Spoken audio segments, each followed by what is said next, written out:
Hello, all. Welcome to the True Stories in Tech podcast. Life-changing conversation in the area of technology, business, and belonging. My name is Manish Bhadia. Our company is Think AI Consulting, and we are a software integration company, data and AI, and custom programming. I'm here today with Eddie Bader, CEO of Aegis Innovators, Eric Claus of Partner Source Solutions. And today, our guest is Chance Weaver, who is the president of IT Responsive, a managed service provider right here in Santa Ana. Chance, welcome to the podcast. Thank you for having me. Chance, great to have you here. What we want to do is learn a little bit about where did you grow up? What was your early years in the before you started the business? Where did you get education? How did you get started in the IT industry? So tell us a little bit about yourself. Sure. So I grew up in West Valley City, which is a suburb of Salt Lake City, Utah. It's on the wrong side of the tracks. That's where I grew up. Uh, I grew up in a Mormon state, but my father was Southern Baptist and my mother was Catholic. So we won't even really get into the whole religious aspect of how screwed up I was growing up. But um, and this is going to date myself. My first computer was a Commodore VIC-20. So I've been around technology for a long time. I did my first programming on that computer and then upgraded to a Commodore 64, and I thought I was just on top of the world. I joined the Navy out of high school. Well, actually, I played a little bit of football and a little bit of baseball in high school. I wasn't the best kid, so I got kicked off of both teams. Ended up joining the military right out. I joined the Navy as an electronic warfare engineer, and that, long story short, that's one of the ways that kind of led me into technology. I spent 6 years in the military. I loved it. I had a great time. I was really good at it. I was married at the time, and she didn't want me to stay in the military, so but that relationship didn't work out. So that was probably a bad choice. But I think it all worked out for a reason. Got out of the Navy. I worked for a company called General Signal based out of Rochester, New York. And General Signal had a project with the MTA in Los Angeles. And this is going to date me as well. So this was before GPS was public. So the idea behind the project was to put radio transmitters on top of the mountaintop sites and then on top of all of the bus stops so they could track where the buses were using correlation and also where the police cars were, because back then the MTA had their own police force. Since then, they became part of the LAPD. But so they brought me in as this junior level engineer. I was 26 years old, right out of the military, or 25 actually. And within 6 months, I had kind of taken over the project. It was overdue, over budget. I got it back on track. Everything on the RF side was fixed. I resolved all the issues. They put me in charge, and I had at the time about 40 engineers that were all like 40 and 50 years old working for me that hated my guts, because here's this gung-ho military kid who comes in and basically they were milking the project and I got everything done and they didn't like me at all. So the MTA started flying me around to all these different projects all over the Southwest that they were working on, and I would get those back on track. But they had a maintenance plan with the MTA in Los Angeles. And don't worry, this is going to make sense from a technology perspective in a minute. I know it's a long story. So they flew me, but my home base was at the Gateway building in Los Angeles. And I worked at this point, all of the senior engineers had been allocated to other projects. So I had a group of about a dozen junior engineers. So these are all young guys. And so we went to the Pomona. We had nothing to do when we were here because we had fixed all of our problems. It was just the computer guys that were having trouble. So I started messing around with them a little bit and learning a little bit about computers. Long story short, me and all of the engineers went to the Pomona Computer Show, bought a bunch of computer parts, came back to the office, built some computers, ran the LAN cable and everything like that. So my introduction to networking was so we could play Warcraft 2. And one weekend, I was doing that for a few months and just playing every day and having a great time. And a buddy of mine said, "Hey, my aunt's starting an import-export business out of Huntington Beach. Can you set up a network for her?" and she had about a dozen employees. So I went to the show, Pomona Computer Show, bought all the parts, built a server, ran the cable in the wall, did all of that stuff, and I made like $15,000 because back then there was a lot of money in hardware. I quit my job on Monday, and I've been doing this ever since, and that was 23 years ago. So that was my story. Now, here's a fun fact. My initial company was named Platinum PC Technologies because we were a computer reseller. There was money in computers back then. The reason why it was named Platinum PC was because I didn't have another customer for 3 months, so I was living off of my Platinum card. So that was why it was named that. That's how I got into technology. Yeah, that's pretty awesome. That's a great story. Excellent. So then when did Platinum became IT responsive, or was there something else in between? No. So, the computer reseller industry kind of blew up. I mean, we were doing a couple of other things. In 2006, we changed the name to IT Responsive and became a service company. And for a long time, we were just a break fix company, and it was me and a couple of other guys, and I was just working for a job. It was probably around 2000, I don't know, 15, 16, where we converted to managed services, and we really tried to start figuring out managed services. And that was where everything kind of changed, and we actually became a company, and now we have multiple locations and tons of employees, and we're recently acquired. So Very fast from like MSP to being acquired. yeah, Congratulations. thank you.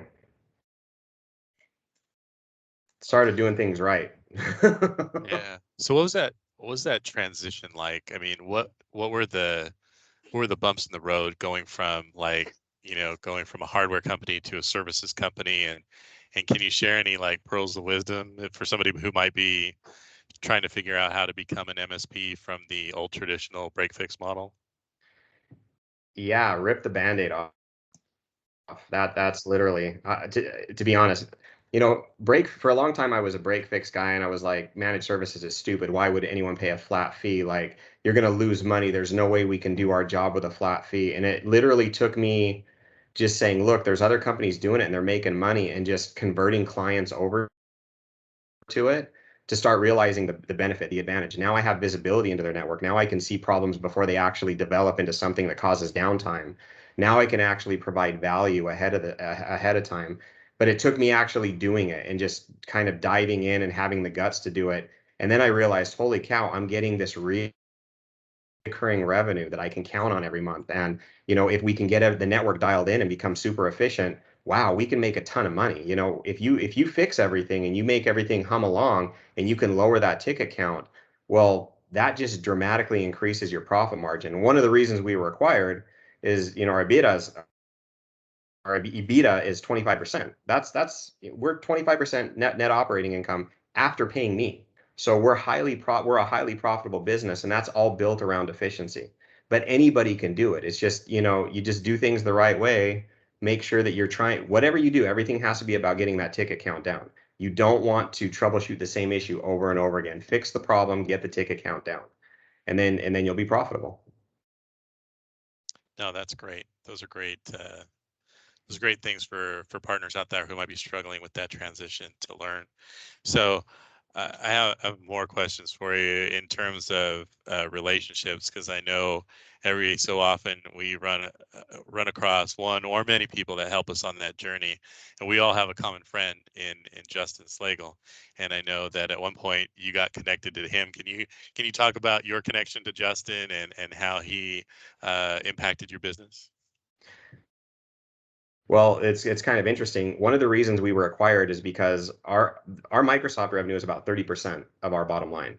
We do a ton with Microsoft. We do a ton of new business. We do a ton of Azure. I mean, 90% of our client base is either serverless or they have legacy applications that are running inside of Azure.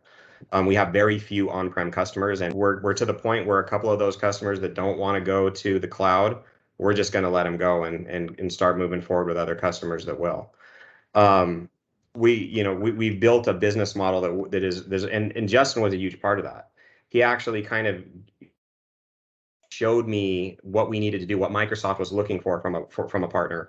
It's all about growth and all about new business and kind of what you're trying to do there. And he did a lot to show me how to get it, building relationships inside of the Microsoft ecosystem and really kind of understanding how that partnership works. And it's not easy and it's changing all the time, but you have to keep on top of it and keep taking advantage of all the programs that are out there, and it'll do wonders for your business. Microsoft's amazing. Like, they're a pain in the butt and they're amazing at the same time. But Justin was able to show me how to get around the pain in the butt part to get to the amazing.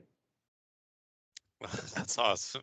So I guess this is a question I typically ask, and usually I ask it of Microsoft folks, right? But what's one program that they've built for partners that every partner should be using, but most aren't? Do you have an idea what that is, at least from your perspective? Well, there's a couple things. I mean, I can go into multiple things, and the first thing I would say is, whether you're a small partner and you're buying an action pack to get some licensing, or whether you're a larger partner and you have, a competency and you're getting some, drink the Kool-Aid. Install it yourself. We migrated all of our servers to Azure. We moved our phone system over to Teams. We are the ones who are using the technology, so it's very easy for us to sell, because I can literally show it on my phone at a client meeting and say, hey, look, I can make a call right from here. I can get my calls here. I can collaborate with people. I can handle all of my documents sitting here on my phone, right, while I'm sitting there in front of you right now. So Azure, hey, we don't have servers anymore yet, but we're fully secure. We use single sign-on, we use data loss prevention. I can log in from anywhere. I love this one story. This is the Microsoft world in a nutshell. This is literally a month ago. I got to experience how IT should work myself, like how my company does it. I'm walking out of the office, my backpack's unzipped, and my Surface falls out, shatters on the ground. I'm like, oh crap, really? I have a meeting the next morning, like at 10 o'clock. I call up Surface support, it's under warranty. They overnight me one. I get it, like, I want to say like at 8:45 in the morning it comes in. I log in with my Azure AD credentials, all my software installs in about 10 minutes. Even my desktop background is right where it was. All my shortcuts are there. Everything is exactly the way it was, because I'm backing up to OneDrive. All my documents are there, because all of my all of my corporate content is in SharePoint libraries. That all synced automatically because of Intune. Boom, I'm right back to where I was. I was able to go to the meeting like nothing happened on a brand new Surface, just like I was before. Registered with Intune, the other one automatically deprovisioned. It was amazing. Like, that's how IT should work. You plug it in and you go. And I love telling that story to new customers, because it's like, really, you guys can do that? Yeah, that's what we do for our clients. That's what we do all the time. And we do that because of the Microsoft stack. Yeah, that is a great story. That's very compelling. I like that one a lot. So something else I wanted to touch on. You're part of IAMCP, right? And we're focused on, building business and doing partner-to-partner motions. Now, you and Manish have collaborated in the past on some deals, and I was wondering if you could talk about that relationship. Like, how did it come about? How did you know that you could trust each other? How did those things come to play, and what were the opportunities that you developed together? And Manish and I, we're down like 4 flat tires, so it's all good. So it's kind of interesting. I'm a skeptic by nature. So for me, it's all about client relationships. I'm very afraid to bring someone into the fold, and I think a lot of partners feel this way, unless they're going to kind of deliver. Like, I don't want to bring someone in and not have them deliver. And so it was kind of interesting. The way I worked with Manish is I kind of dipped my toe in a little bit, and he killed it.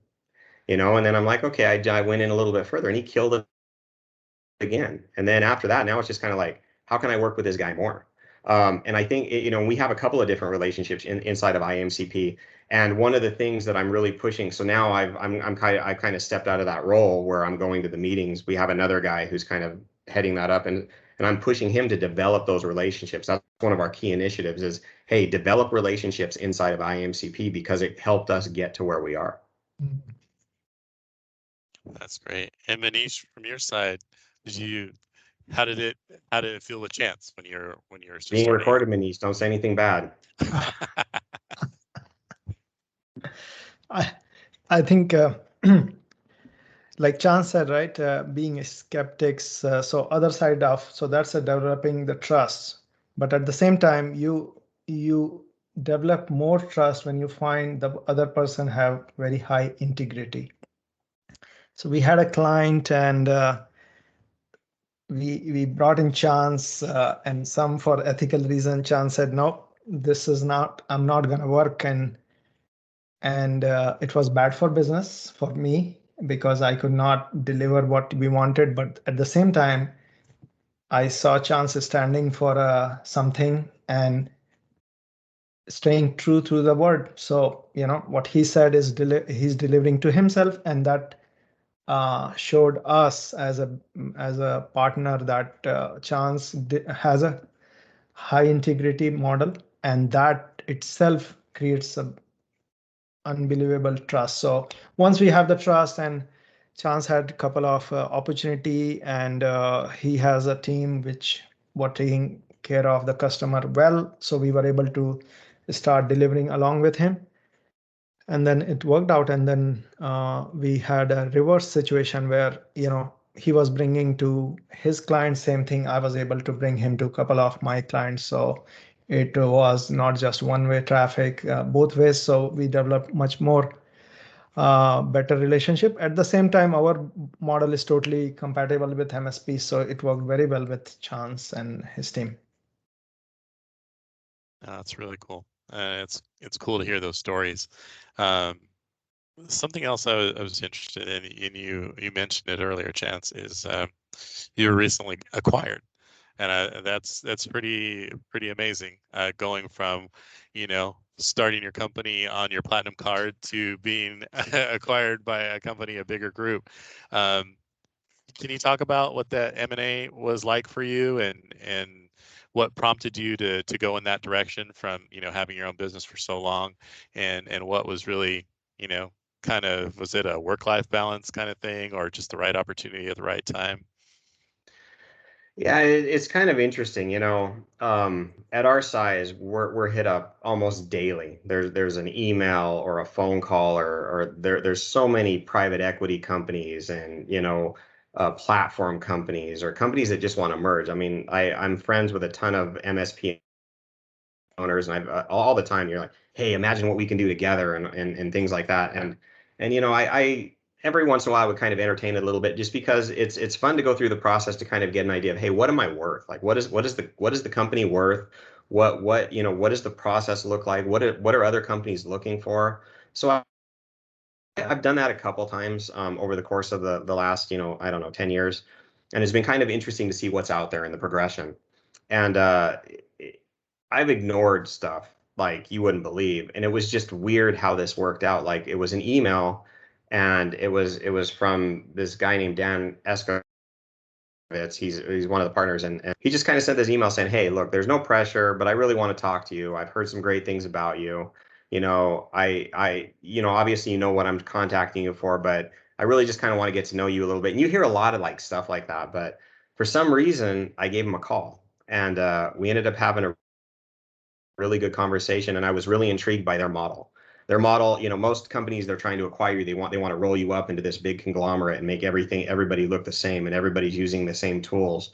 And there is some efficiencies built around that, but this model isn't like that. This model is, they're adding on a bunch of companies, but they're not changing them. They're creating shared services where they're a fit, but you don't have to use them. You can continue to run your business the same way that you always ran it. That now you just have equity funding to help grow your business. So obviously they want to grow, and they're acquiring more companies. But it's almost like right now there's 11 companies in the fold, and there's 3 more under LOI, and it's almost like a peer group on steroids. Like, we're all trying to grow each other, sharing best practices, but not holding back like you do in a normal peer group. And it's just amazing, just in the short period of time I've been involved, how exciting it is. I feel reinvigorated. You know what I mean? Now obviously there was some money that was involved, and that was very attractive, and they saw some high value in IT responsive. But there was an additional thing where, hey, my team they're gonna be taken care of, and I still get to be involved, and I still get it, because I'm not ready to check out. I love what I do, but now I'm ready to see what I can do on a little bit bigger stage. And now I'm part of $90 million company with 330 employees managing 60,000 endpoints. And I'm working at the corporate level on some key initiatives, and I'm having a blast. Like, it's a good time. It's really cool. That's amazing. That's really fantastic. So, what is your, and you don't have to share if this is, something that you can't share, but what do your days look like now versus prior to the merge? Well, what I'll say is anyone who goes through this, be prepared for due diligence, which is a nightmare because they poke into every nook and cranny to find out everything that they can. Luckily, I'm an open book. I don't hide anything. Anyone can tell. You know who I am, but it was not a fun experience. But getting through it was very interesting. I learned a ton. My day to day now is, there's leadership meetings where I'm meeting with the entire team. I'm involved in these key Microsoft initiatives. That was one of the reasons they acquired us. They want all of the companies to transact with Microsoft at the same level that we are. So I'm kind of heading up that project, and it's a lot of fun. I'm involved with Microsoft. I'm involved with vendors.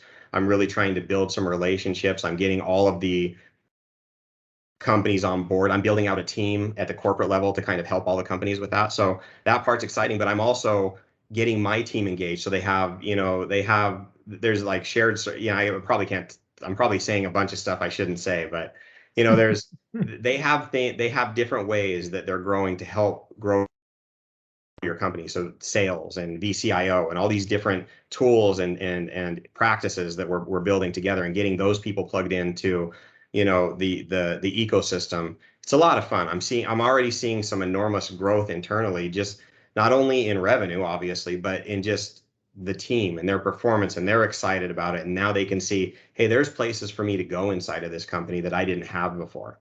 So it's pretty cool. Yeah, that's incredible. I think just the energy, I can sense it in when you talk, right? Just that reinvigoration of, almost like starting up again, right? But with a little bit more change in your pocket now and a little bit, a little bit different role. That's always good. That'll put a smile on your face pretty quick. Let's go, but with a nice No more extra platinums. More platinums. Exactly. That's what I was about to say. It's not one now. Fully paid. Yeah. No credit. No thanks. Credit. Yeah, exactly. Just a card. Yeah, exactly. Good. Living the dream. Whenever I talk to Chance, like Chance, how you're doing, he was like living the dream. So Chance, tell me, what was your dream before that you're living? Wow. Well, I wanted to be a naval aviator. Ah. Yeah, I wanted to fly jets, but I had bad eyes. And back when I was growing up, you couldn't get the surgery and still fly jets. So I had to give up on that, and I decided to go into IT. And the way I am, I'm just kind of this way by nature. I'm super competitive. I want to win. So my dream was to win, and right now I feel like I'm on track to do that. So I'm not done yet. I'm not done yet. Yeah, so let's just go a little bit, and Eric, feel free to jump in on little personal stuff on what do you do when you're not working? Interesting. I travel. I love to paddleboard. I love to see new things. So I actually travel a lot. We have a bunch of vacation homes in Mexico, all over Mexico. We have some down south of Rosarito. We have some in Kino Bay, some in San Carlos. So my wife, that became her thing and her business. So I love kind of traveling around to those areas and just hanging out, like paddleboarding and, fishing. I love ocean fishing. I have a passion for playing football. I'm way too old to do it, but I still do it. And I've torn my Achilles twice. But I'm not going to stop. It's just kind of that's one of the things I love to do. And I love to read. I like to read fiction. I love to read technical manuals. Like I'm really interested in new technology. I'm reading about that all the time. So I'm a paddleboarding traveling nerd. Yeah. That works. I remember one time we had a meeting and Chance was like, okay, I'm sore. I'm like, what did you do? Did you fell down, hurt? And Chance was like, no, I was playing football. Like I said, flag football, but no contact. With contact. I think it's a flag, but with contact and everything. So yeah, that's pretty much into the football. Yeah. It's Yeah, hard to and play football without contact.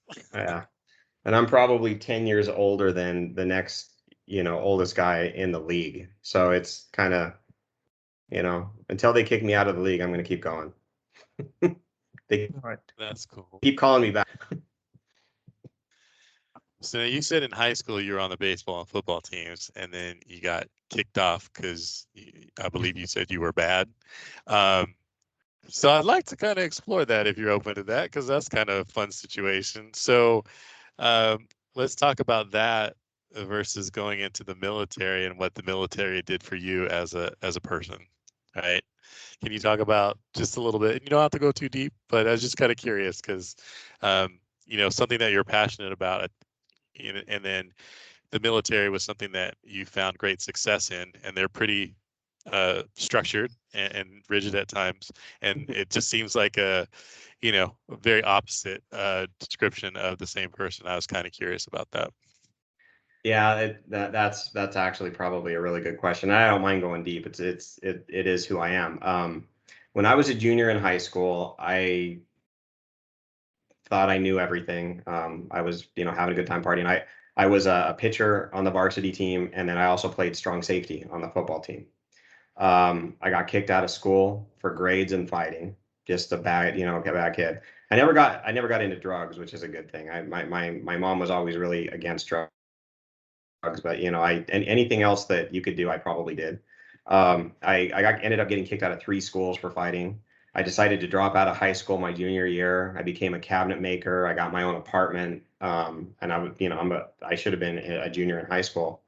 And I don't know what clicked for me the summer of before my senior year, but I decided I wanted to go back and graduate with my class. And I just didn't want to be, I didn't want to be a high school dropout. And so I busted my ass. I had like 13 credits to make up. I did homeschool, night school, work, study. I did all this stuff to graduate, and I did. I was a 4.0 student my senior year, and then I decided, hey, I'm going to join the military. My father was Navy, my grandfather was Navy, my great grandfather. They were all, it was kind of a Navy family. So I kind of always knew that I was going to go into the Navy. But I was able, I tested really high. I was able to get a job that's really difficult to get into, and electronic warfare. It was a lot of fun. I learned a ton. You go to school for 2 years just to learn, and that 2 years went towards an electronic engineering degree.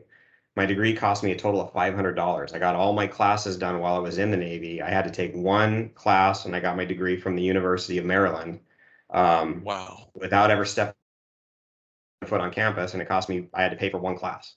The rest was all paid by the Navy while I was serving. And that was great, although I don't do anything that has anything to do with my degree now, but it worked out. But as far as what the Navy did for me, I get it. One of the things I think anyone who works for me will say is I'm not afraid to do anything that needs to be done. Hey, if we got to clean up the conference room, I'm going to be the first one wiping down the table or picking up a broom. Like I don't care.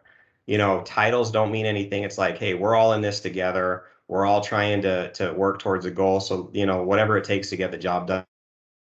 And I think people appreciate that. And I see that kind of reflected in a lot of the people that work for me. They just they get it, and no one complains, and they know that I'm not just going to sit there and expect them to do stuff that I wouldn't do. And I think I got a lot of that from the military. That's awesome. That's a great story. I appreciate you being so candid with it as well.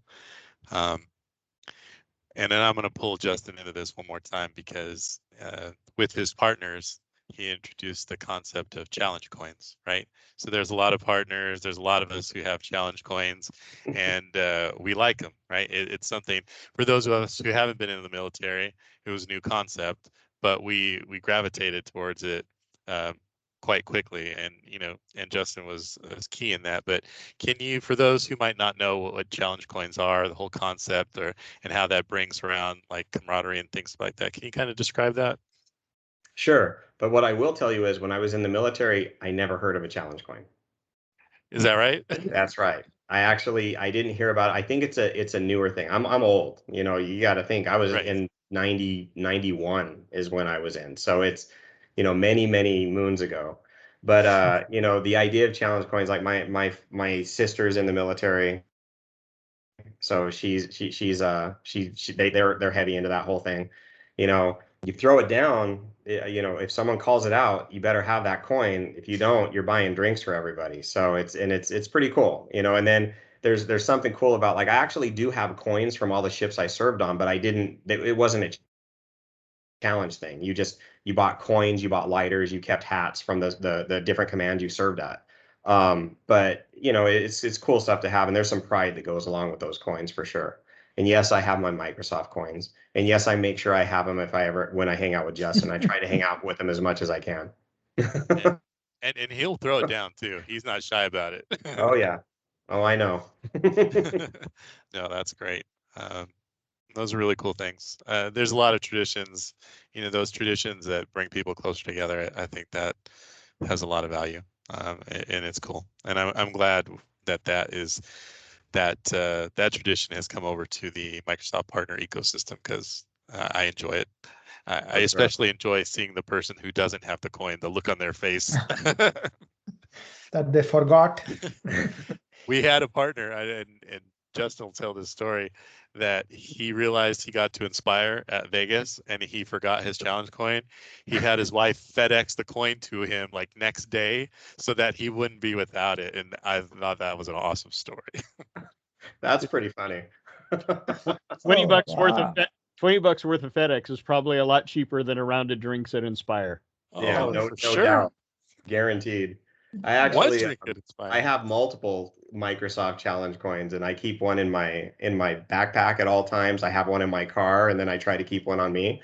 But yeah, if I forget it, at least I know one's close by. Yeah, I do the same thing. I keep my my coins in my backpack just in case I have to pull it out. I'm like, yep, it's there. So funny thing on that, on Monday, Eric hooked me up with Justin to play golf. So when we go to the first hole, Justin is like, everybody got their ball marker, right? And he pulls up the challenge coin. We're like, okay, it's in our bag, but not in golf bag. So, fortunately, the drinks was free on the course, so nothing but. Wow! Right out of the gate. That's awesome. Right in like Justin, 5 minutes in, yeah.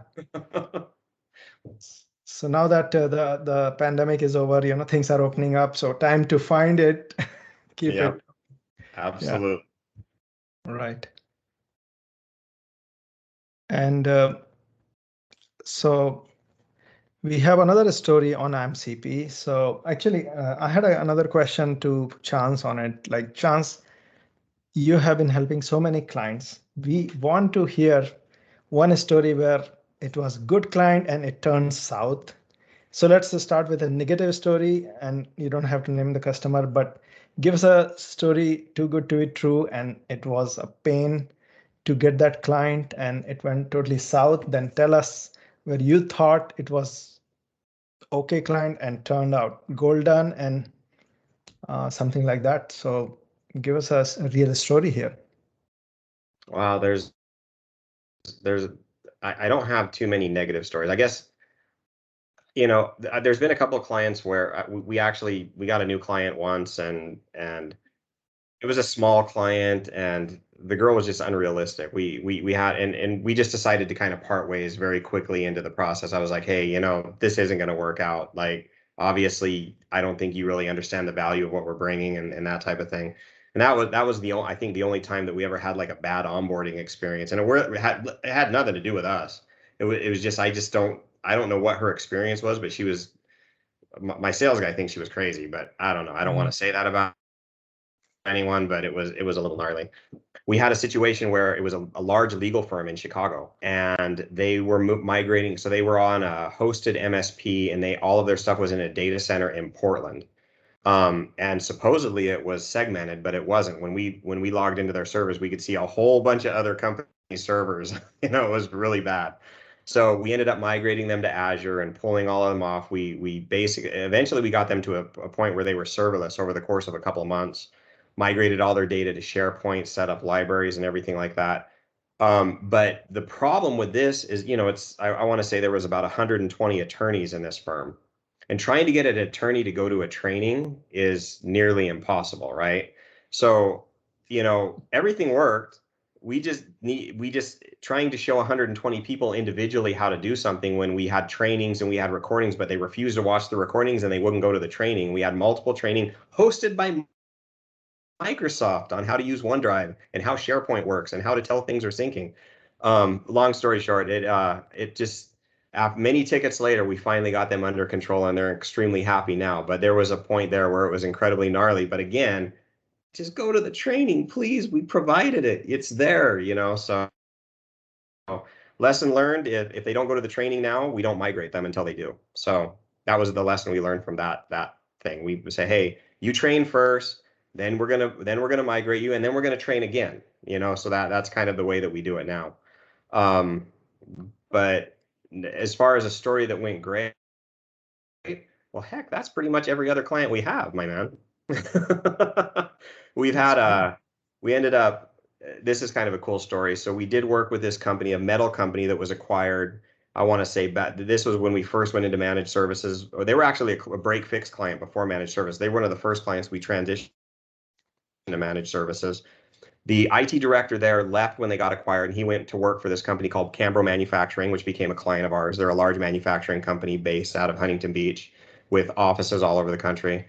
Then he left there and became the head of data center operations for Southern California Edison, which is doing a bunch of work with TCS, but they're not super happy with TCS. So now we're starting to do some work for them. So it's just, developing those relationships and how they grow and how they, you do a good job for someone, they're going to bring you in and bring you into opportunities somewhere else. And I totally believe that, just always do a good job and it'll always pay off.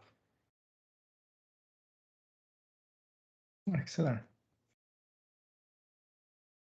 Eric? So, Chance, you are, as with IT Responsive, a winner of the IMCP Partnering for Success Award a number of years back. What does an ideal partner look like for you? That's a good question, but I will tell you, if I submitted the paperwork, I'd probably win that every year. I'm not going to lie. Well, it's open again for this year. So see, I didn't even know. Send me the pay. I'll submit and I'll win. I guarantee it. You just look for people that are going to do a good job. I kind of talked about this a little bit earlier. It's all about, we want to do the best possible job we can for our clients. So we don't want anyone to come to the table that's not going to deliver. And, we understand that things don't always go smooth and things don't always happen the way you expect, and things pop up. I mean, it's technology. There's no such thing as a perfect project in technology, right? But it's a matter of how you communicate those things and how you step up to the plate when things do go the opposite direction a little bit. And I think, we haven't had a bad experience inside of IMCP, and we've been lucky enough to find some really good partners that we work with that we've been able to bring business to. And here's the other thing. Manish said something about like it being a two-way street. Yeah, that's nice. That's all fine and dandy. But for me, when I'm going to look for an IMC partner, it's not about like worrying about what kind of business they can bring to me. It's like, hey, I have an opportunity. There's something I can do that I know another partner can do better. Please come and deliver well for my customer, and I'll bring you into more opportunities for my clients. I don't need you to bring me business. It's great if you do. And I've been lucky enough to where the partners I worked with have been able to bring business both ways. But, it's not like if Manish never brought me a deal, he's done a good job for my clients. I would still keep feeding him business. That's just kind of the way I work. And so the ideal partner for me is just people who have high integrity and do good work. That's cool. And I try to do the same thing. So anyone in IMCP listening, come partner with me. I'll hook you up. Awesome.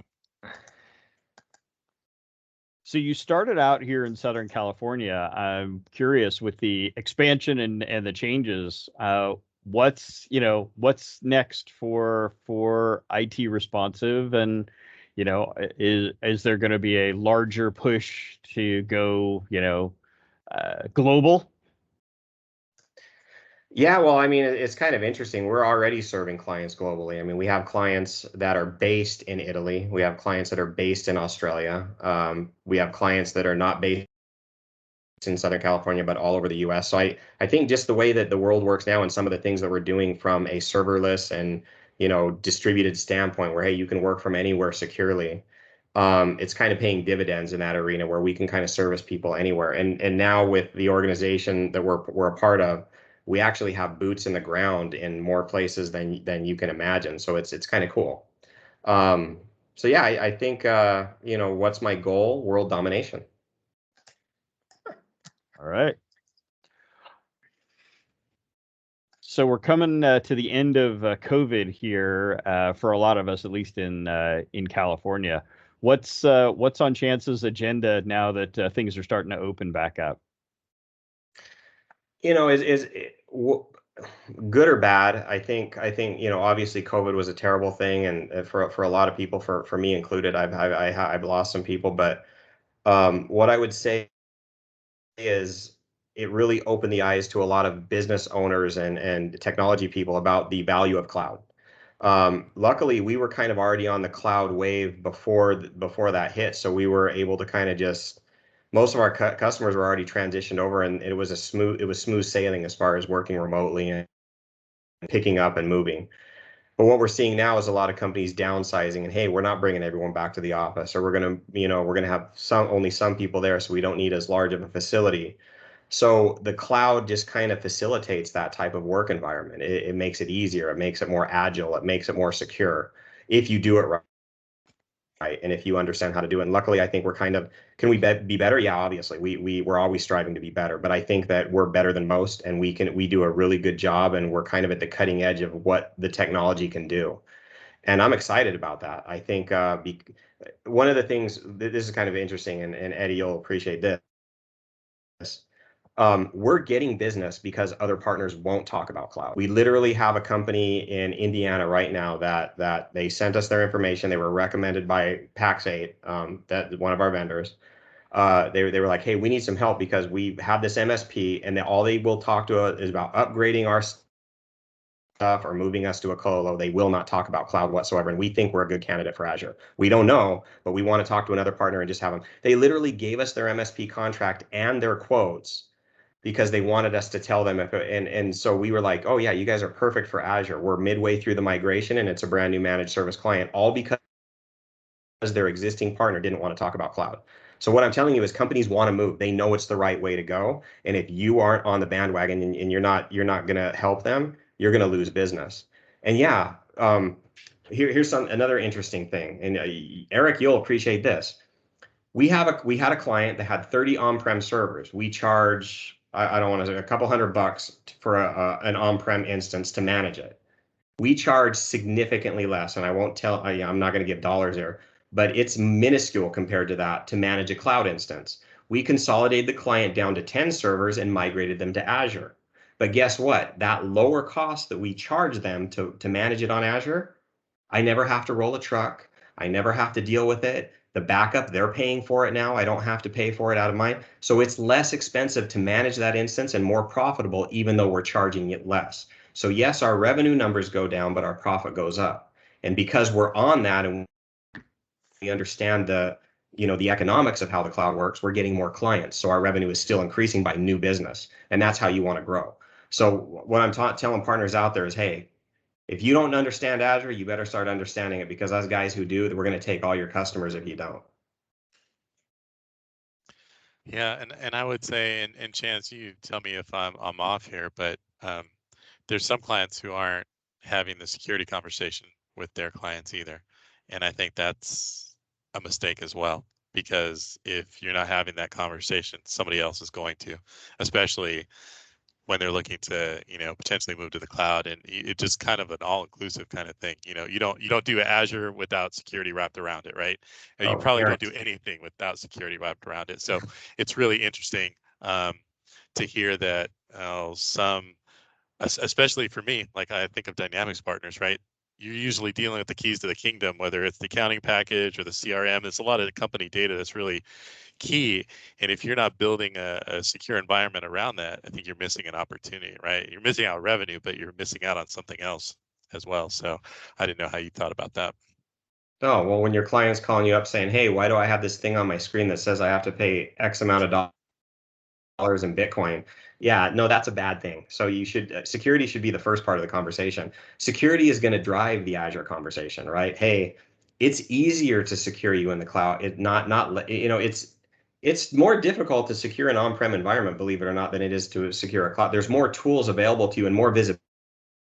Absolutely. So it's kind of interesting to me that we're leading the conversation with security, which automatically transitions into the cloud conversation.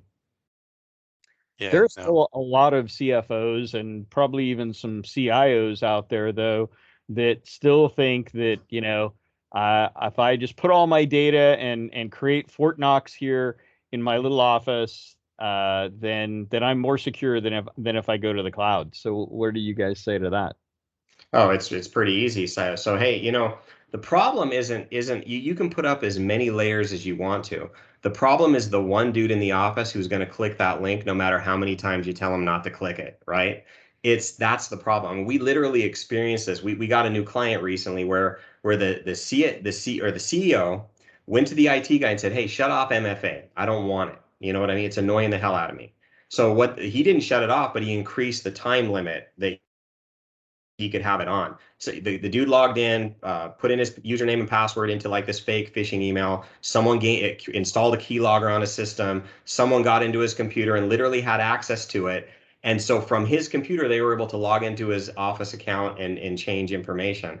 This is the CEO of a company who is dumb enough to click the link. It doesn't have to be the CFO. It could be a junior accounting guy who does it. Fort Knox doesn't matter anymore. What the cloud does is it's putting layers not only at the perimeter, but between that user. It's using AI to determine, hey, this user is doing something unusual that we normally don't see on that endpoint.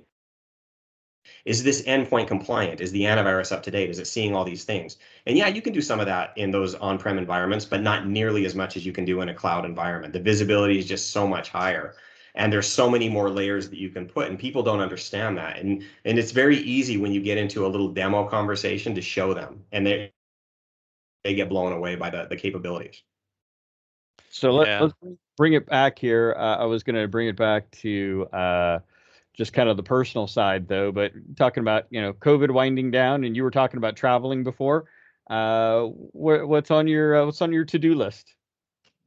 Oh, I want to get back to Europe. I spent a month out in Europe a year and a half ago before COVID, and I had to come home because of work. And my wife got to continue on to Germany and England, and I didn't get to visit those countries. So I'm going back to visit them. I want to hit Italy up again. Malta was amazing.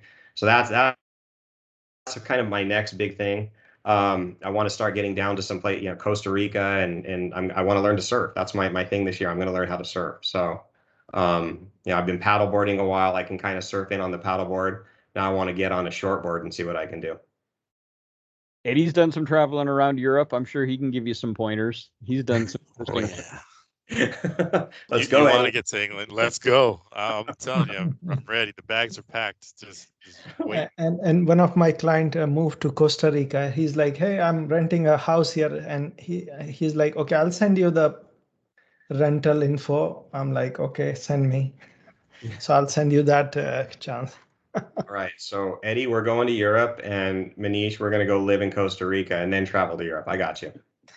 Yeah, the only suggestion I have is when you go to Costa Rica, stay away from some of the islands.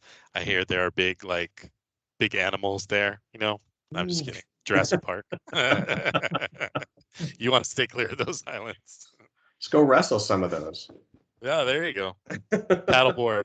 That'll be the challenge. Can I paddleboard fast enough away from them? That'd be cool. Yeah.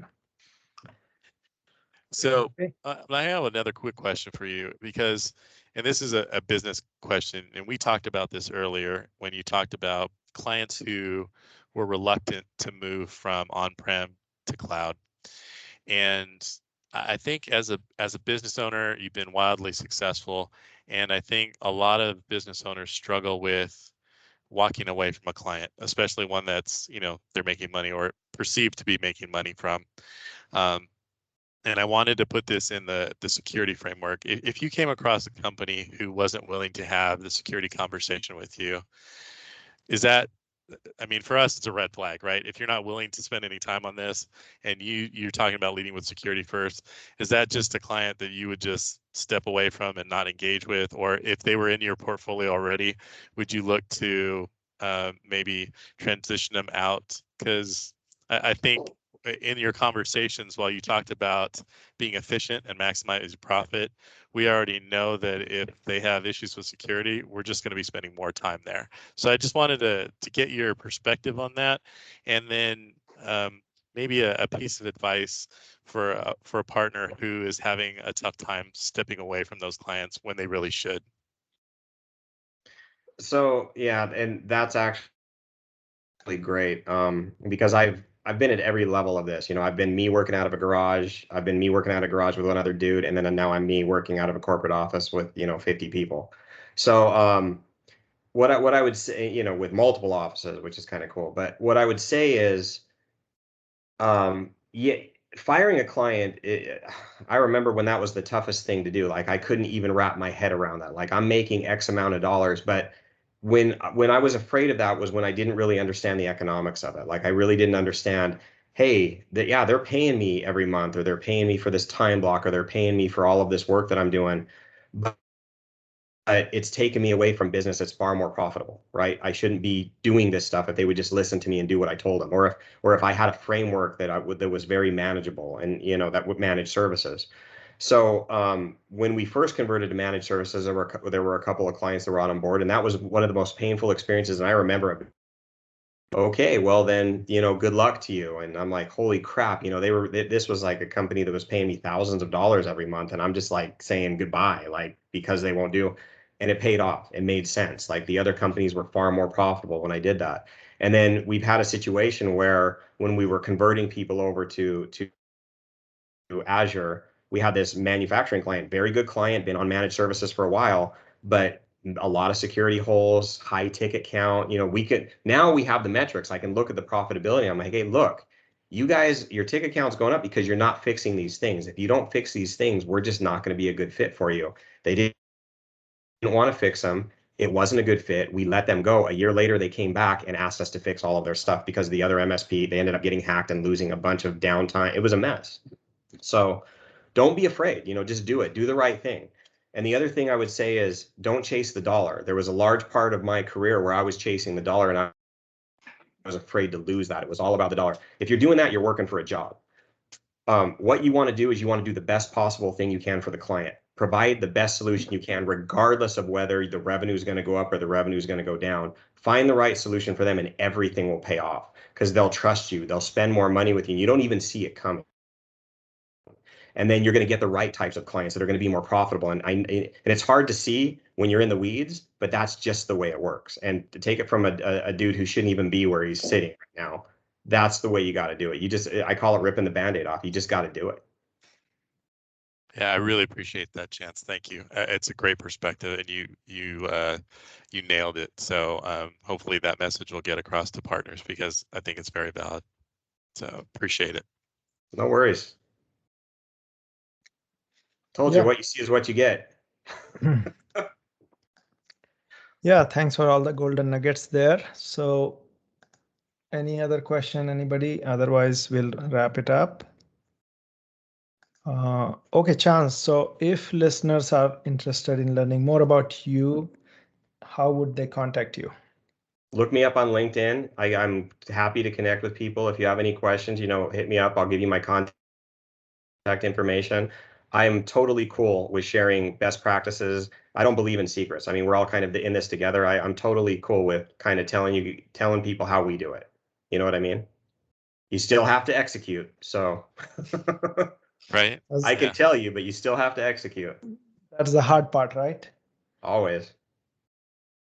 On that, somewhere I was listening to, I think Gary Vee, right, on the YouTube or someplace. He has a lot of videos, and he's like, I'm going to share everything, but I know 80% of the people are not going to do anyway. So it's like, I'm happy to share. So same here with Chance. Thanks for sharing all your tips here for partners. With that, that will do it for this episode of the True Stories in Tech. Chance, thank you for your time today. I'm here today with Eddie Bader, CEO of Aegis Innovator, Eric Claus, CEO of Partner Source Solution. My name is Manish Bhadia with Think AI. Thank you for listening. Please join us next week for more True Stories in Tech.